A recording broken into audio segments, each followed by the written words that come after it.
வணக்கம் விவோஸ். இது Saturday night and Sunday morning எடுத்த விளாக். யாருக்கு மாஞ்சி இப்போ போய் முறுக்கு பண்ணுறேன் அப்படின்னு பார்த்தீங்கன்னா என் பொண்ணுக்கு தான். அவள் ஹாஸ்டலில் இருக்கா. அவளுக்கு தீபாவளிக்கு இந்த முறுக்கு நான் சரியாக கொடுத்து அனுப்பலை. சரி, அவளுக்காக இந்த தேங்காய் பால் முறுக்கு அகெயின் பண்ணினேன். ஒரு சப்ஸ்கிரைபர் கேட்டிருந்தீங்க, எங்களுக்கு தேங்காய் பால் முறுக்கு ரெசிபி போடுங்க அப்படின்னு சொல்லிட்டு. சில பேருக்கு இல்லை, பல பேருக்கு பார்த்தீங்கன்னா அந்த தேங்காய் பால் முறுக்கு மட்டும் சரியாக வராது. அதில் ஸ்வீட் கலக்கிறதால அது ரொம்ப கடிக்கவே முடியாத அளவுக்கு இருக்குதுன்னு சொல்லுவாங்க. இந்த முறுக்கு நான் சொல்லித்தர மாதிரி பண்ணுங்கள். இது சூப்பரான ட்ரிக் ஒன்று யூஸ் பண்ணணும். அவ்வளோ சூப்பராக இருக்கும். வாயில் வச்சதுமே அப்படியே கரைஞ்சி உள்ளே போயிடும். அந்த அளவுக்கான சூப்பராக இருக்கும். இதை நெக்ஸ்ட்டு நான் அப்லோட் பண்ணுறேன். அதுக்கு நம்ம சேனலை சப்ஸ்கிரைப் பண்ணிவிட்டு மட்டும் பாருங்கள். சரி வாங்க, நான் என் பொண்ணுக்காக என்னென்ன சமைச்சு எடுத்துகிட்டு போனேன்னு பார்க்கலாமா. அவள் என்ன சொன்னா அப்படின்னா, கால் பண்ணும்போது வரக்குள்ளே 2 பிரியாணி வாங்கிட்டு வந்துருங்கம்மா அப்படின்னு சொல்லிட்டா. ஏன்னா நாங்கள் லேட்டாக கிளம்பி வரோம் அப்படிங்கிறதுக்காக. பொதுவாக நான் பிரியாணி மட்டும் கடையில் வாங்கவே மாட்டேன்.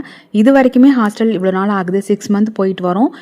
வீட்டிலேருந்து நான் சமைச்சு எடுத்துகிட்டு போவேன். எவ்வளோ கஷ்டப்பட்டாலுமே சரி, எனக்கு ஹெல்ப்புக்கு யாருமே இல்லைனாலும் சரி, நான் தான் செஞ்சு எடுத்துகிட்டு போவேன். அது என்னமோ கடையில் வாங்கி கொடுக்குறது எனக்கு அவ்வளோ சாட்டிஸ்ஃபைடாக இருக்காது இப்போ வரைக்குமே.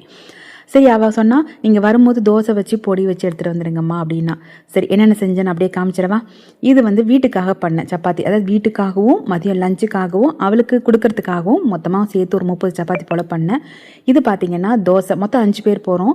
ஆனியன் போட்டு தோசை ப்ளஸ் பூண்டு பொடி. இது என்னுடைய ஸ்கூல் டேஸ் ஞாபகம் வரும். அம்மா மோஸ்ட்லி லஞ்ச் ஹவரில் இதுதான் கொடுத்து விடுவாங்க. ரொம்ப நல்லாயிருக்கும் வாசனையாக. தென் கொஞ்சம் தயிர் பச்சடி எடுத்துக்கிட்டேன். அப்புறம் ஃப்ரூட்ஸ். காலையில் நாங்கள் வீட்டில் சாப்பிட்ற சப்பாத்திக்கு ஒரு தக்காளி கிரேவி பண்ணி வச்சுக்கிட்டேன், அது தனியாக. அப்புறம் சிக்கன் வாங்கியிருந்தேன் இல்லையா, அதை ஓடிஜியில் வச்சு அது பண்ணுற நேரத்துக்கு தோசை தவாலே பண்ணிடலாம் போல். 1/2 kg சிக்கனை ஒரு சிக்கன் சுக்கா மாதிரி நான் தோசை தவாலே பண்ணி எடுத்துக்கிட்டேன். அப்புறம் எங்கால் வெஜிடேரியனா, அவருக்கு தனியாக ரைஸ் பண்ணி அதில் பருப்பு ரைஸ் கொஞ்சம் கீ போட்டு அந்த வேர்க்கடலாம் போட்டு பண்ணுறது, அதுக்கு சைடிஷ் பொட்டேட்டோ பண்ணி எடுத்துக்கிட்டேன். அப்புறம் மதியம் நாங்கள்லாம் சேர்ந்து சாப்பிட்றதுக்கு ரைஸ்க்கு அப்புறம் சப்பாத்தி கூட பன்னீர் பட்டர் மசாலா. பன்னீர் பட்டர் மசாலா அவளுக்கு ரொம்ப பிடிக்கும். அதனால் நைட்டுக்கு சேர்த்து அவளுக்கு கொஞ்சம் எடுத்து தனியாக வச்சுக்கிட்டேன்.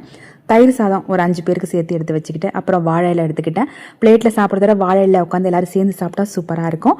என்னை பொறுத்த வரைக்கும் எனக்கு சமையல் ரொம்ப சுலபம். ஆனால் எடுத்து பேக் பண்ணி வைக்கிறது தான் பெரிய கஷ்டம். அதை எல்லாத்தையும் எடுத்து வச்சுட்டு நம்ம குளிச்சுட்டு ரெடி ஆகிட்டு வீடெல்லாம் பூட்டிட்டு கிளம்புறதுக்கே மணி பார்த்திங்கன்னா ஒரு 10:30 போல் ஆகிடுச்சு. 10:45 இருக்கும். அப்புறம் ஸ்கூலுக்கு ரீச் ஆகிட்டு எல்லோரும் சேர்ந்து சாப்பிட்டது ரொம்பவே சந்தோஷமாக இருந்துச்சு. உங்களுக்கு இந்த மாதிரி எக்ஸ்பீரியன்ஸ் இருக்கா?